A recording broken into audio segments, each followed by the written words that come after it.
This program has been brought to you in part through the generous support of the Hawaii State Legislature and Stephen T. Sawyer. The Center for Labor Education and Research, University of Hawaii West Oahu presents a Rice and Roses production.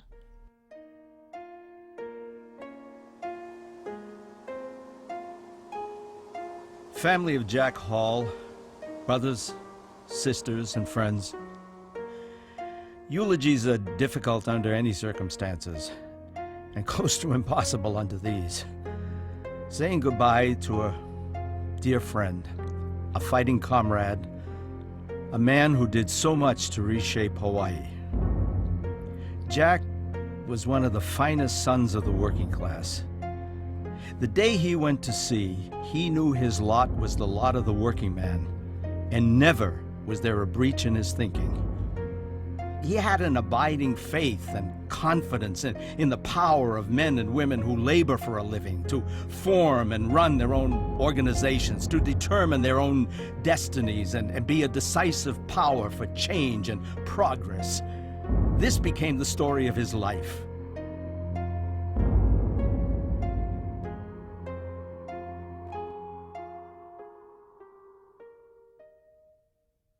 Jack Wayne Hall was born on February 28, 1915 in Ashland, Wisconsin.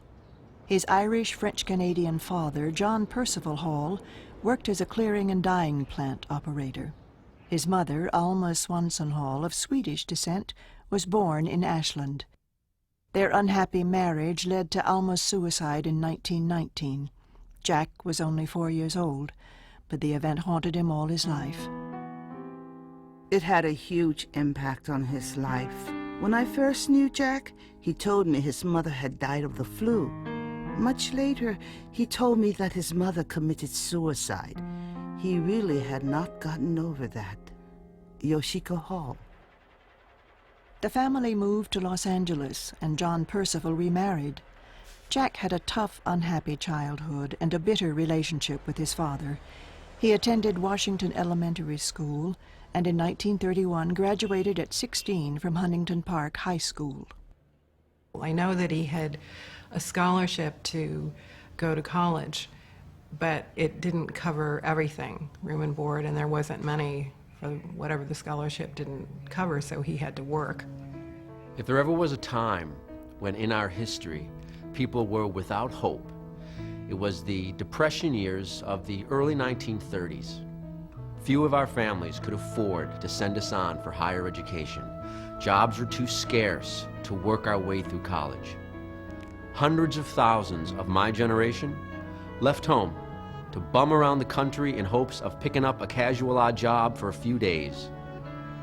My wonderful grandmother gave me the then princely sum of $5 from her carefully hoarded egg money, a change of clothes and a pillow slip, a warm kiss goodbye, and I was on my way to my destiny. Jack hitched a ride to San Francisco and got a job as an ordinary seaman. For the next 3 years, he worked on different ships. After seeing poverty and colonial oppression in Asia, he began to read left-wing literature and befriended other sailors who were interested in socialism. He joined the Sailors' Union of the Pacific. It seems that workers in the maritime trades, whether they're on board ships or on shore, have had radical traditions. So those traditions were in place in the workforce, both on the ships and along the shore, at the time of the organizing drives of the early 30s. In July of 1934, Jack found himself in San Francisco in the midst of the West Coast longshore strike. In the longshore industry, the hiring process on a daily basis was so corrupt. So the objectives of the strike, along with some wage demands and so forth, but was to change the whole relationship between the workers in the industry that was setting a standard and example for workers in other industries. Bloody Thursday, July 5th, was the day that I hit San Francisco, and the Hawaiians were involved in that strike in large numbers and ran almost as a group. They were considered the toughest gang of guys when it came to going after scabs. At that time, I was more or less convinced that there were two people who could walk on water, and Harry Bridges was one of them. By the end of the day, there were 2 workers shot and killed by the police, and hundreds more were injured. The longshoremen of that day established a standard for militant democratic unionism that has been a beacon for workers in this country and elsewhere ever since. Jack made Honolulu his home port in 1935. When ashore, he helped the Sailors Union by writing and distributing leaflets. He also worked on the labor publication The Voice of Labor. When I first met him, he was as skinny as a rail. He didn't see very well, and I remember when he was working on The Voice of Labor, he'd hold up the paper right close to his eyes so that he would know exactly what he had written and what he was writing. What an impressive looking guy when you first saw him, you know, all this 6 feet 4 inches tall. And he has a kind of looks that would melt ice, you know. He's got that determined looks about him. He was putting all of his energy and dedication into organizing the working class. He believed workers would unite in a world revolution and become leaders of their countries. He joined the Communist Party in 1936. The others were more flamboyant in their tactics and the way they talked about the trade unions. But Jack basically was the intellectual. I was a merchant seaman and had the opportunity to visit the colonial countries of Asia and see the contempt of the white Anglo-Saxons for the Oriental people. Hawaii was not much different. The economic ruling class, exclusively white Anglo-Saxon Protestants, treated the non-white workers as ignorant creatures. In Hawaii, the odds were heavily against union organizing. A group of corporations known as the Big Five controlled Hawaii's economy. They owned land, sugar and pineapple companies, shipping lines, hotels, and retail stores. With interlocking boards of directors, their influence extended far beyond the corporate realm and into all branches of the territorial government. They were ready to fight for their economic advantages and were a formidable adversary. Thousands of immigrants were brought to these islands in successive waves by the sugar plantations under a policy of divide and rule. They were put in miserable shacks, in racially segregated plantation camps. These islands are not a miraculous land of aloha different from the mainland. Here too is violence, hatred, and fear, stemming from the same cause, injustice. Everybody was in the same boat, so there was not like trying to keep up with the Jones or your neighbors, because everybody was down and out. I used to go to Wailoa High School, and after school, like 2 o'clock, I would work out in the field out there. From 2 to 6, my dad told me, don't make trouble. That's the life of the immigrant people. There had been early attempts to protest and strike against unfair conditions and poor wages in Hawaii, but they were generally unsuccessful because there was no solidarity between the different races. Well, that's how all the unions failed, because when the Filipinos went on strike, the Japanese refused to help them, and when the Japanese went on strike, the Filipinos said, now I got you, I'm not going to help you. You do it on your own. And so, everybody failed. In April of 1937, Jack is sent to Kauai to help settle the Port Allen strike and to organize workers. The 80-day strike tested Hall's mettle and established him as a union organizer. To me, the fact that he came to Hawaii at the time that he did and was able to elucidate the nature of the industry to the workers so that they could understand why they needed to organize unions was his greatest gift to us.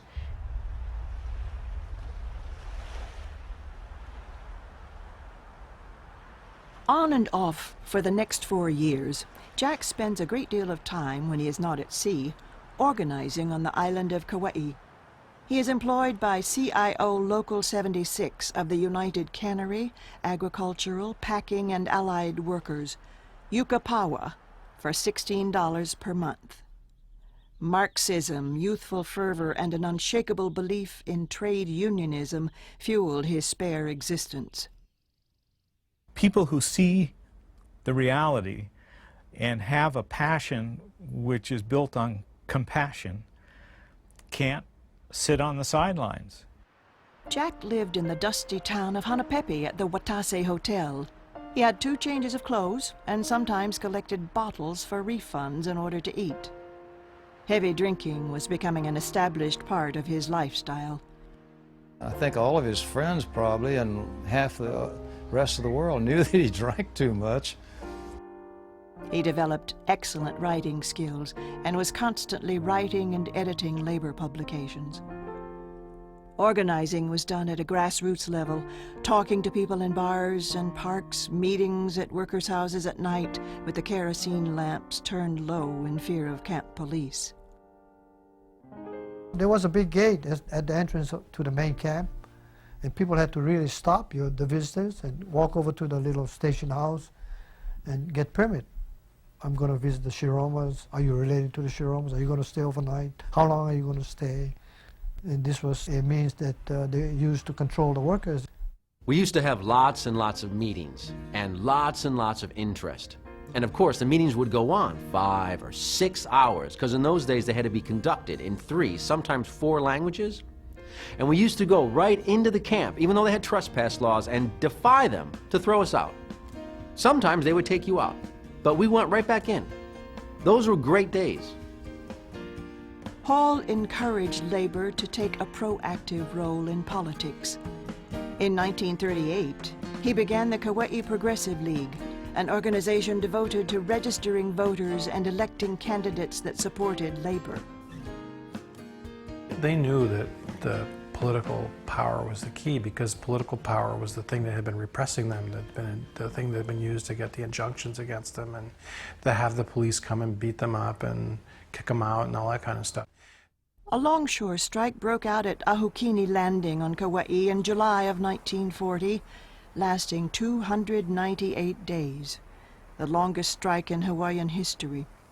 Jack worked tirelessly for the strikers and served as an advisor on the settlement.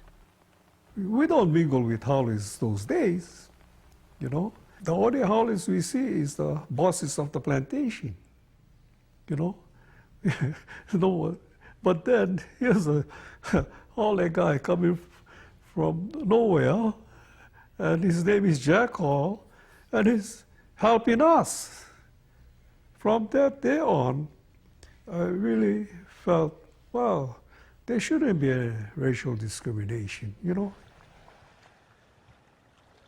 The Ahukini strike was not materially successful, but it was highly significant. This was the first clear case of workers walking out in support of another group in the islands, even though it was made up of another race. 1941 found Hall in Honolulu.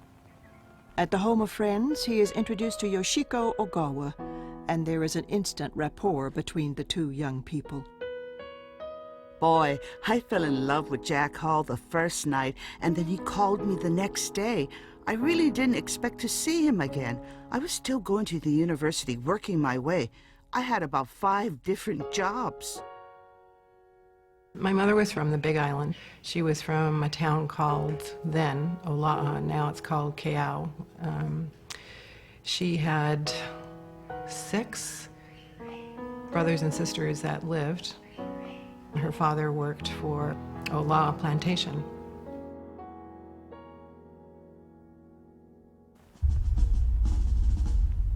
For the United States, World War II began on December 7, 1941, when Pearl Harbor was bombed.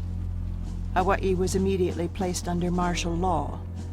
The military controlled nearly every aspect of civilian life. All resources were instantly directed into the war effort, and labor organizing came to a standstill. The military government issued orders freezing plantation workers to their jobs at the request of the plantations.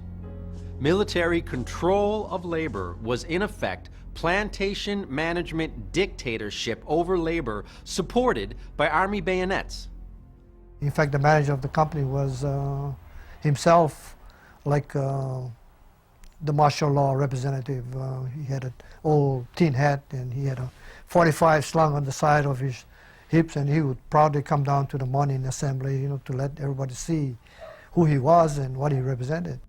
The plantations made a substantial profit on loaning labor out to the military, in fact, greater than the regular rate of profit. Plantation workers were forced to work at a lower classification rate than those being paid directly on Army payrolls.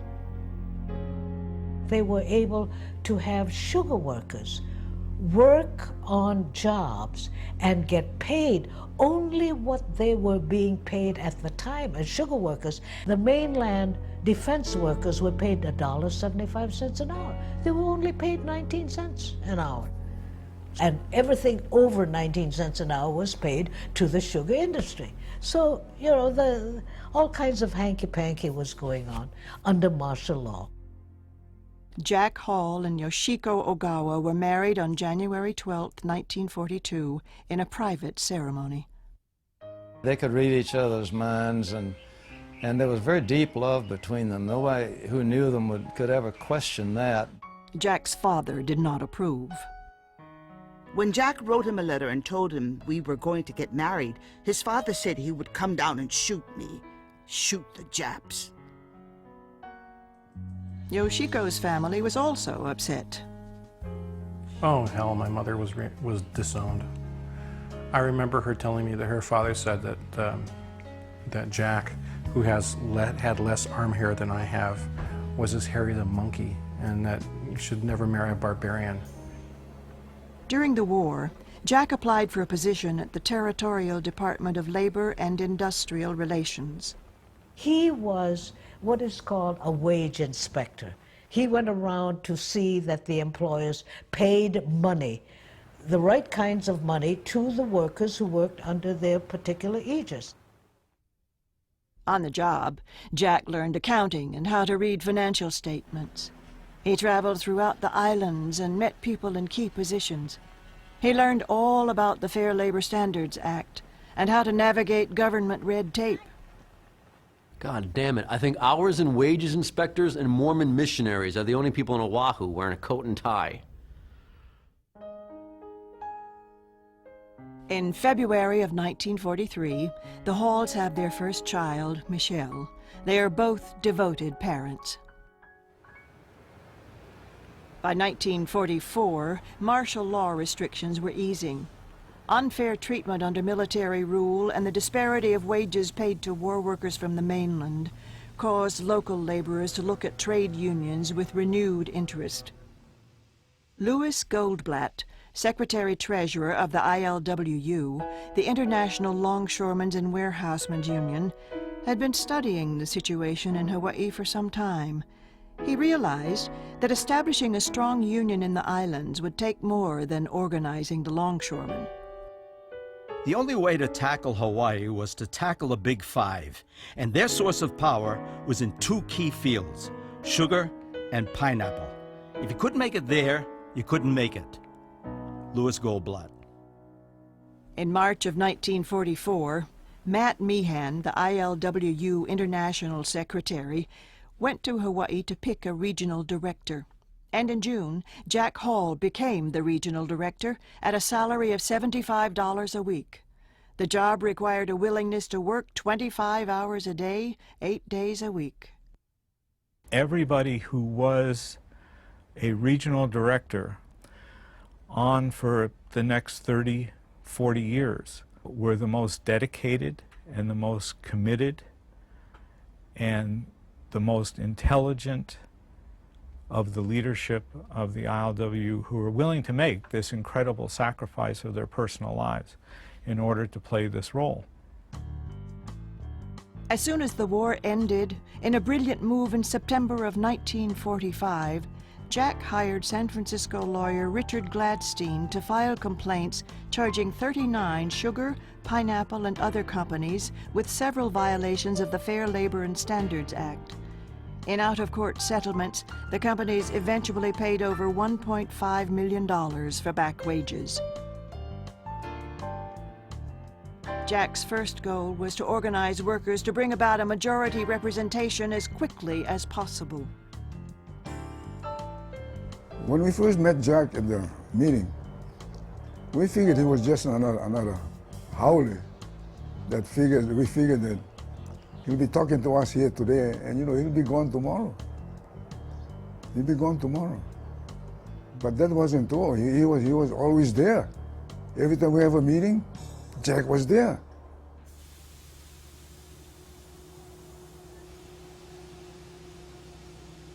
A major step in organizing sugar and pineapple came when the National Labor Relations Board ruled that bargaining units could include all plantation workers except those involved in cultivating and harvesting. Early union members ran the risk of getting fired if they were caught signing up their fellow workers. In order to get in the union, we got to sign them up. So I figure I'll devise a situation for myself to be protected too at the same time. And we had the stalls of toilets, 6, 7. So I would sit in the middle of the stalls, the number 3 or number 4, and I would pass the card underneath the barriers. And I would say, Chris, this is Eddie. Sign that card right away and give it back to me, and don't tell anybody. In 2-3 days, we signed over 100 cards. Union membership grew at a rapid pace. In January of 1944, the union had 970 members. A year later, that figure was nearing 7,000. Racial unity and multiracial leadership became the backbone of the ILWU. We enforce, of course, multiracial leadership, irrespective of abilities, which bothered some people because they felt it wasn't democratic. And so we had everybody in leadership in one fashion or another, and everyone felt part of it. Even though we had leaders in the ILWU on the mainland that believed in the principle of racial integration and solidarity of all peoples regardless of race, creed, nationality, and so forth, is that it was out of Hawaii that this had a living representation in the life of the union. Through skill, honesty, and a dedication to problem solving, Jack was able to hold the diverse membership together. We can fight like hell in the meeting, but when we are over, we're all in unison. Our mind is the same. Each island was encouraged to develop their own leaders and their own power bases. As regional director, Hall worked closely with local leaders. Jack has always been a person who had a liking for me. And Jack assigned me to go out and help organize. And I didn't know nothing about organizing. But, when you love a man like him, and when he asks you a question, you got to try.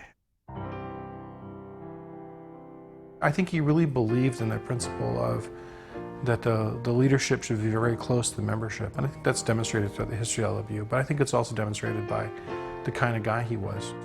To further solidarity, all union chapters were consolidated into one unit, ILWU 142. Unless you have that kind of strength behind you, and unless you can shut down every single plantation on every island, field to mill, you couldn't win. Sooner or later, the split would take place, either industrially, island by island, race by race. All these things had to be coopered up. Louis Goldblatt.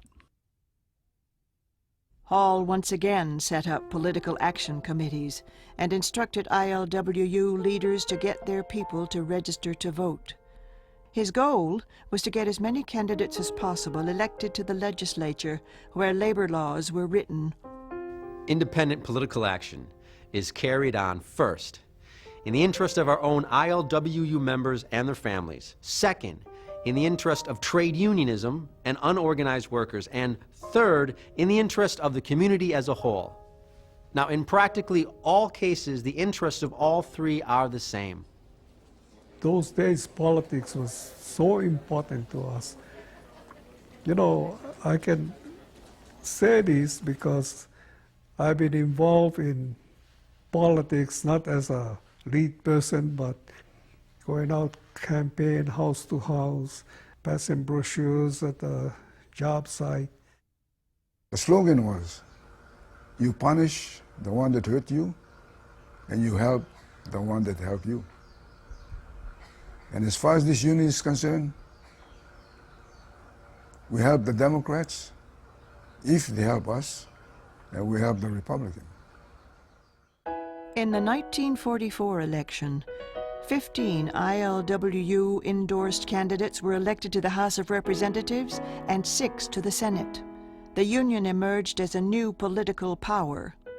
With legislators friendly to labor, Hall's Little Wagner Act passed in May of 1945, giving agricultural workers involved in cultivating and harvesting the right to organize. A year later, 20,000 out of 24,000 sugar workers had joined the ILWU. The union now had a fighting chance to challenge the status quo. The 1946 sugar contract negotiation was the first significant showdown between union and employers. Negotiations failed, and the sugar workers went out on strike on September 1st.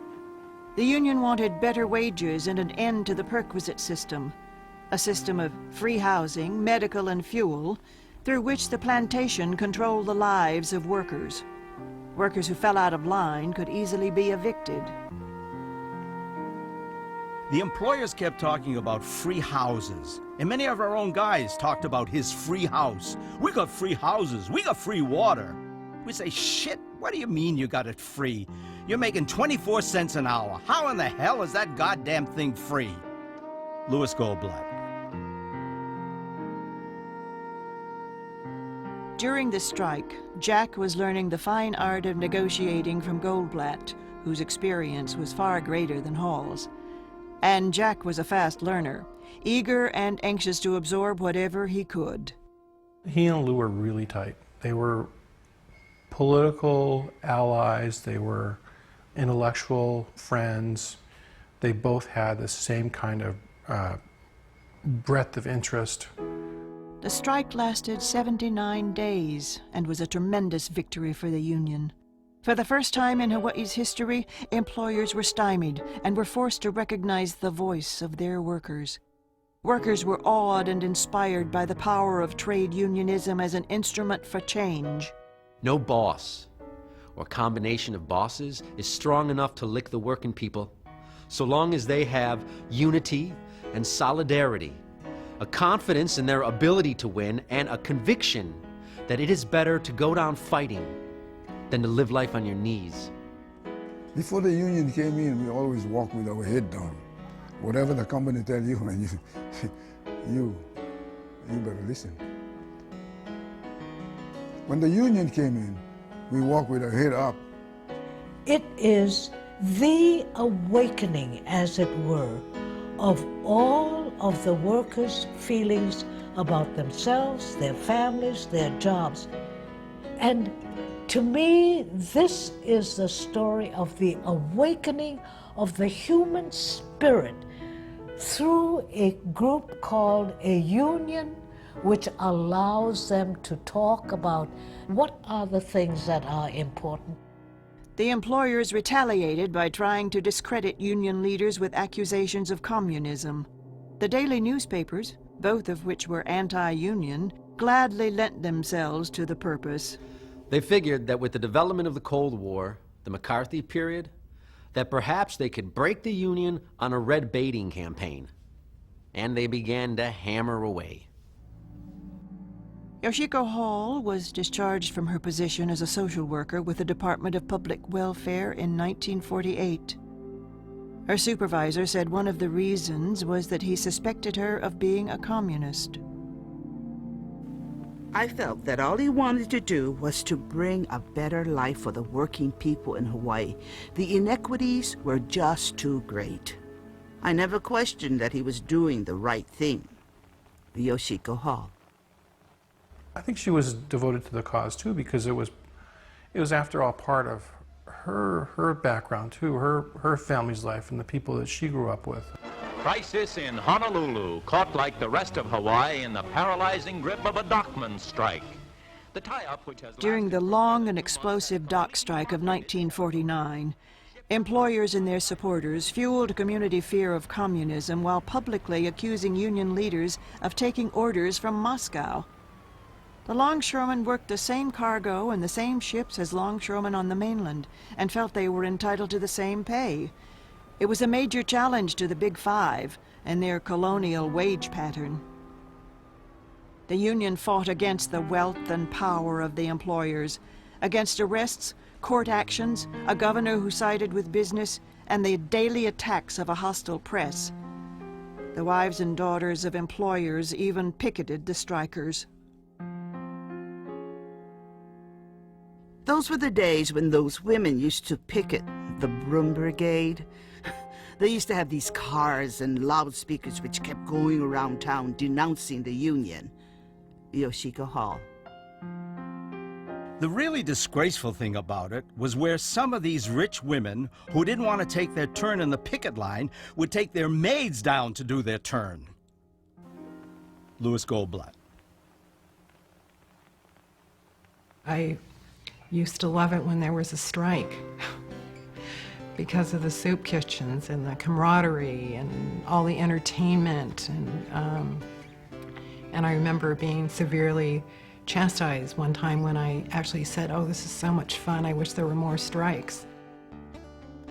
I thought that, for example, that saffron was poor people food, because when there was a strike, you always had frog's legs with saffron, and I think they must have stolen it off the ships. The 6-month strike was won by the union with the help and support of the ILWU membership on the Pacific Coast. The victory signaled the end of economic dictatorship by the Big Five and guaranteed labor a place at the table of island economics. When the real history books of these islands are written, when we pause to look at the past struggles of workers in these islands, the Longshore Strike in 1949 will stand out as a monument to the resistance of the little people. But this success did not stop the attempts to split the Union over the so-called Red Issue. An anti-communist witch hunt was sweeping the nation, led by Senator Joseph McCarthy. Because it has never been illegal for anyone in the United States to belong to the Communist Party or any other political party, people were prosecuted for violation of the Smith Act, which forbids knowingly or willfully advocating the overthrow of the U.S. government by force or violence. People with communist, socialist, or liberal affiliations were indiscriminately accused of violating the Smith Act and plotting violent revolution. It was during a period about which we can't be very proud of. People lost their jobs as a result. People also committed suicide because the weight was so heavy. The people were scared, and neighbors were turned against neighbors, and families were broken up in some cases. It was awful.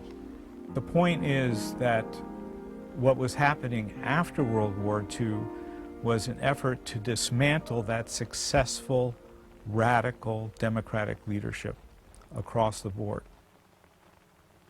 Though Hall, like many trade unionists, had socialist values, he had long outgrown the revolutionary ideas of his younger years and was no longer a member of the Communist Party. His allegiance was to the ILWU and whatever would advance the Union. Certainly for those who live in our nation, who are so exploited by the present situation, they should feel, or they should know, that these individuals truly believed that there was a different way of ordering the economic system which would make for better happiness, for better realization of one's self. He thought that communists in the United States were not pragmatic and that the things that they wanted wouldn't work, and that he was very pragmatic. In April of 1950, at the urging of Territorial Governor Ingram Steinbach, the House Committee on Un-American Activities came to investigate communism in Hawaii. Jack Hall was called before the committee. He and 39 others, known as the Reluctant 39, all pled the Fifth Amendment and refused to answer any questions. They were charged with contempt of court, but later acquitted on constitutional grounds. Hall filed a customary non-communist affidavit with the National Labor Relations Board. I filed a sworn affidavit declaring that I was not then, at least, a member of the Communist Party. I was not required to do so. I did so because there were cannibalistic unions trying to split and divide us.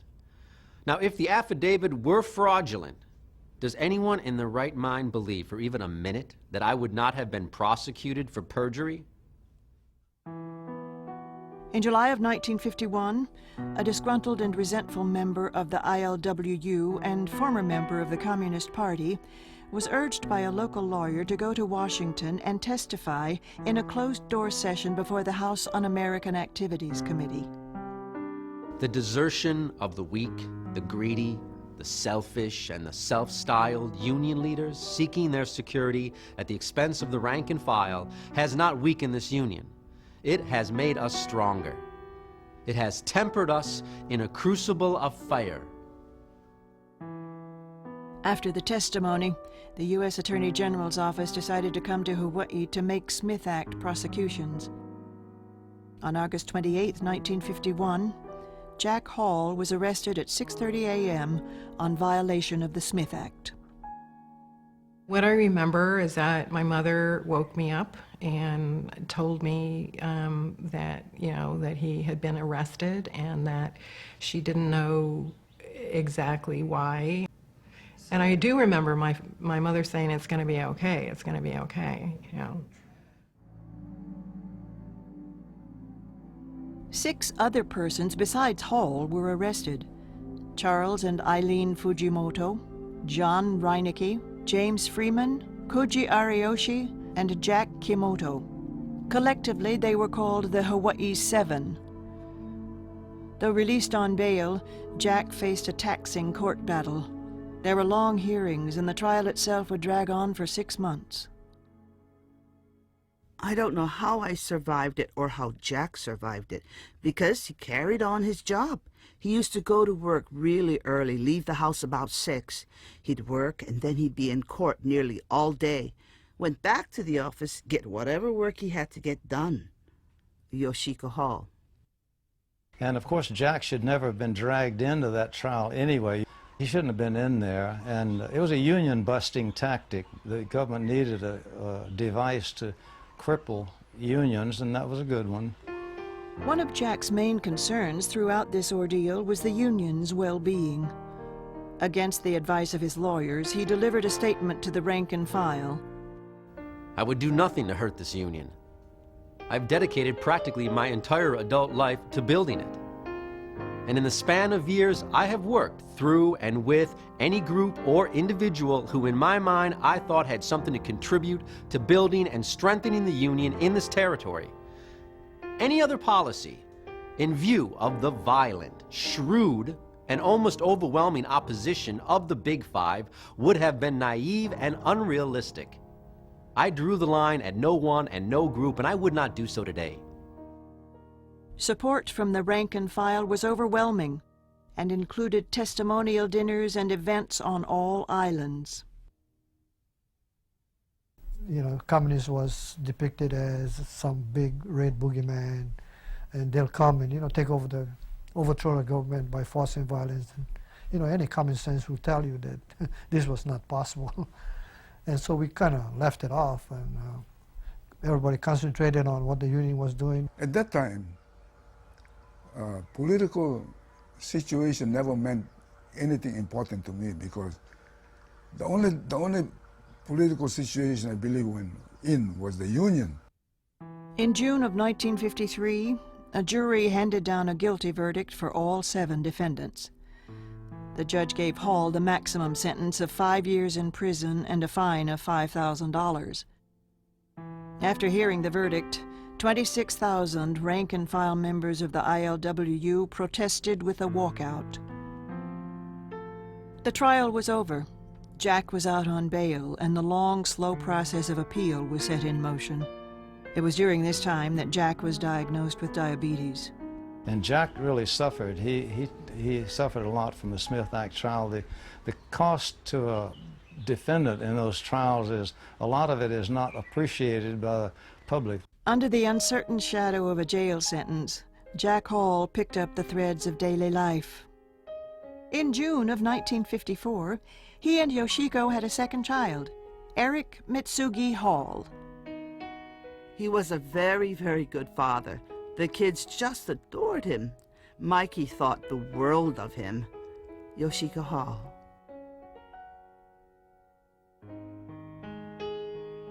In his personal relationships, he was warm, but you had to find out. You had to work at it a little bit to bring it out in him. He laughed a lot, and with his friends, he was very warm and easy to get along with and fun to be around. He was a great cook, gourmet cook.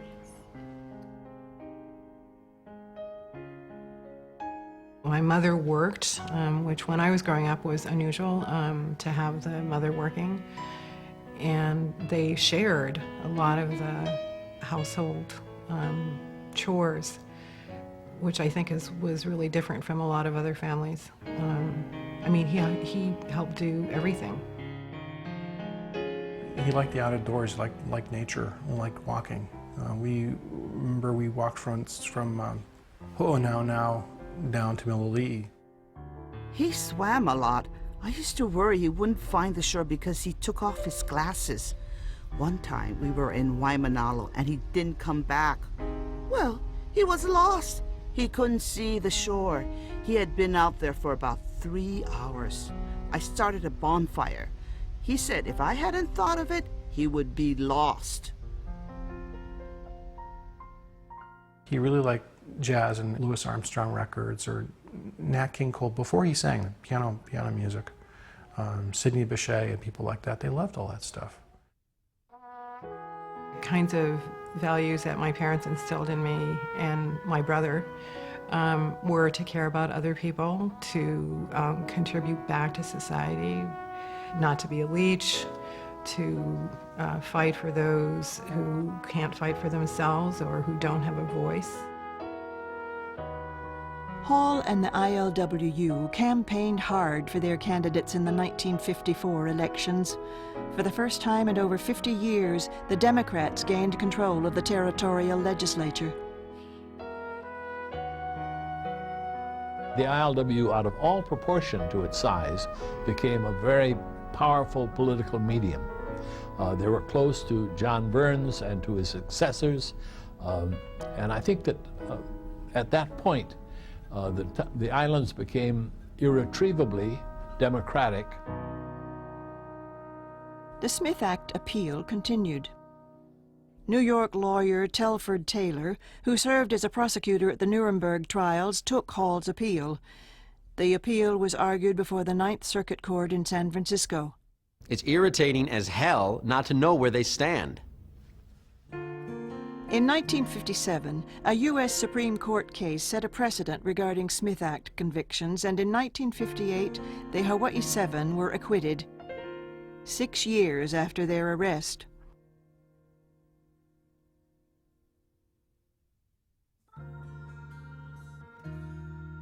Under Jack Hall's leadership, the tremendous change that the ILWU had forged in little more than a decade could no longer be denied. While the morass out of which we have climbed is not a pretty one, we are not bitter about the past or against those who were responsible for the suffering and the indignities of those days. It is to the credit of the men of industry in Hawaii that, with few exceptions, they have changed with the times. Relations are maturing, and mutual respect and fair dealings are the order of the day. And a new kind of manager emerged, one younger, one who felt that labor was here to stay and unions needed to be negotiated with and grievances needed to be addressed, and if there were things wrong, they needed to be righted. Jack had a reputation for being a negotiator with impeccable integrity. He had become an expert at bargaining and could cost out a contract in his head. There's moments in bargaining where things start to move, and so you really have to understand the economics of what you're doing in order to do the best job for the folks you represent. And he could do that kind of stuff in his head. Jack was honest. You know, I tell you this, Jack was honest. Even the management people respected Jack, although they don't agree with him all the time. Hawaii became a state in 1959 and could elect its own governor. In 1962, the Union and the Asian American community rallied behind gubernatorial candidate John Burns. Jack Hall led the victory campaign that made John Burns governor. Jack Hall became the confidant of Governor Burns and one of the most powerful political figures in Hawaii. No longer considered a rebel, Hall became involved in civic affairs. He was on the governing boards of many community organizations and served as a director of the Hawaii Visitors Bureau and president of the Hawaii Council for Housing Actions. The ILWU was very much involved as a constructive force in the community. Jack Hall was one of the people who remade the old community chest into the Aloha United Way. As early as the 1950s, the ILWU took successful steps to cushion the impact of mechanization on the workforce. Jack Hall was also instrumental in developing insurance programs to protect the health and welfare of working people. By 1965, the United States was sending troops to fight in Vietnam. It was a war that Jack Hall was morally opposed to. He and 38 others participated in one of the first anti-war marches in Hawaii. We regard this war as immoral, illegal, and contrary to our American national interest. An excerpt from a statement. What people didn't realize, of course, that the opponents of the war were exercising the highest degree of patriotism. And that included Jack. Jack loved the country and everything about it, and the war was a horrible thing for the country, and he had sense enough to recognize that. We are not being told the truth much of the time on what is happening today in foreign countries. Our politicians, our newspapers, and other mass media either ignore or distort the truth, or are not competent to observe what is going on and report it factually. We refuse to accept the concept that in relations with foreign countries, we must support our country's politicians, right or wrong. Americans who criticize our government's foreign policy are frequently charged with being anti-American and disloyal. Is it anti-American to try and understand what another person believes and what they are driving at, whether you agree with them or not? There is no disloyalty in this. And there is no disloyalty in knowing what you are talking about or in seeing things as they really are in the world today. The ILWU in Hawaii continued to grow. Membership expanded to include the general trades and tourism. By the late 1960s, Local 142 represented about 35% of the ILWU international membership and exerted considerable power. Local 142 was a model of solidarity and always voted as a unit. Anyone who wanted to run for international office needed their support.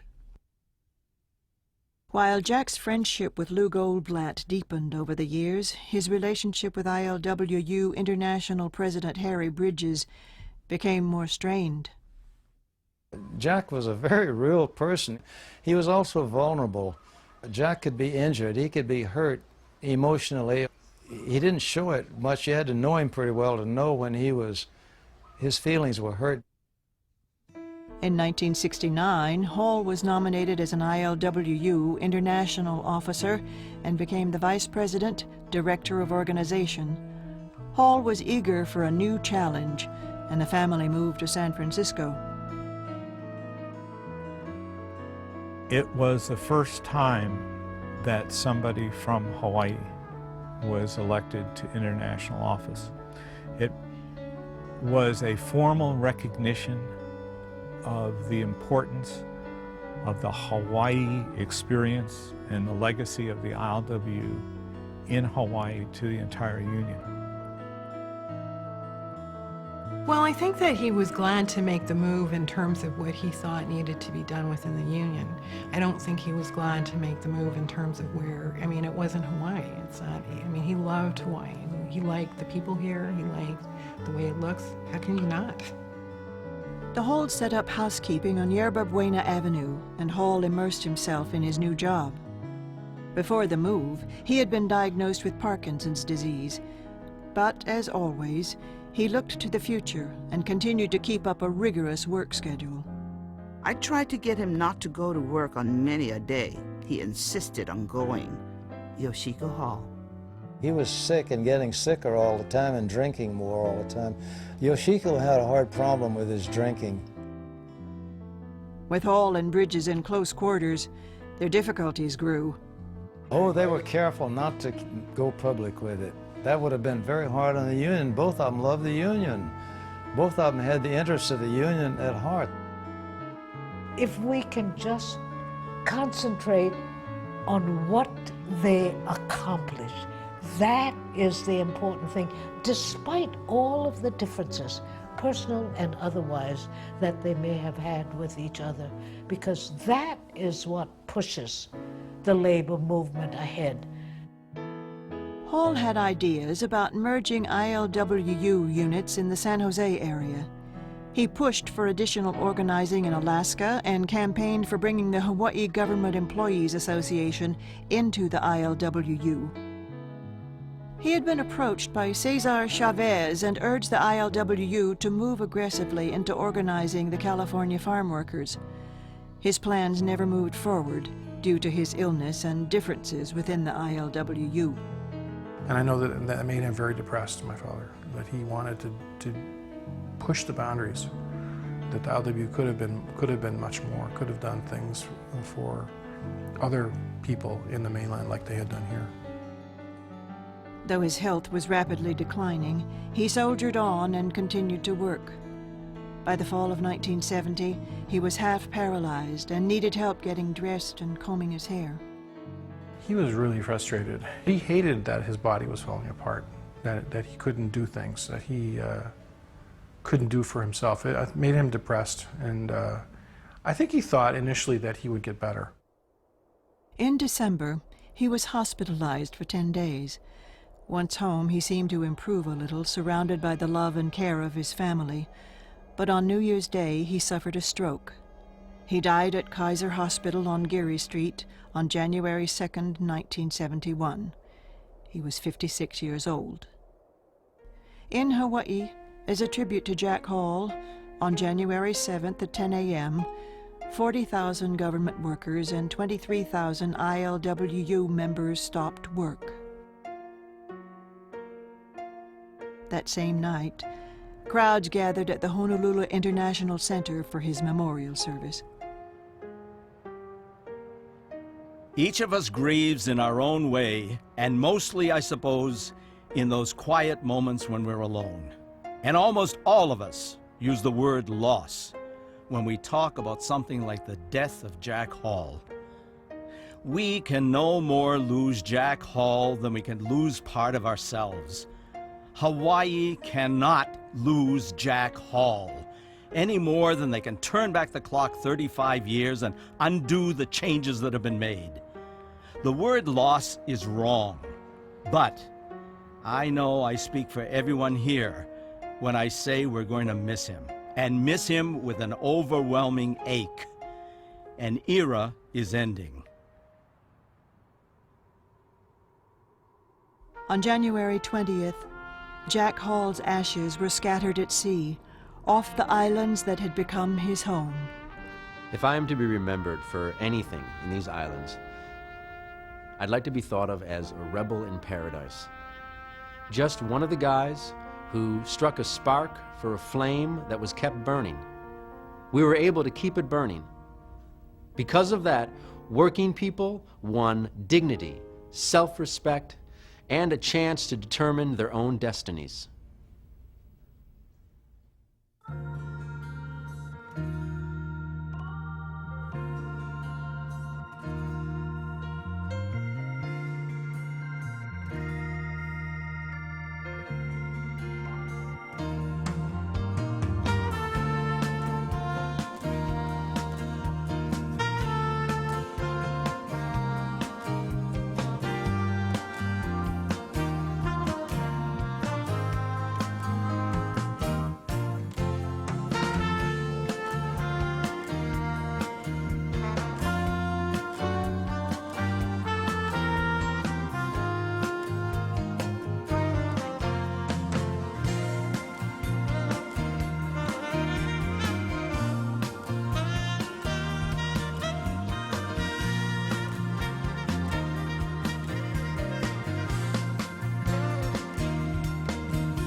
This program has been brought to you in part through the generous support of the Hawaii State Legislature and Stephen T. Sawyer.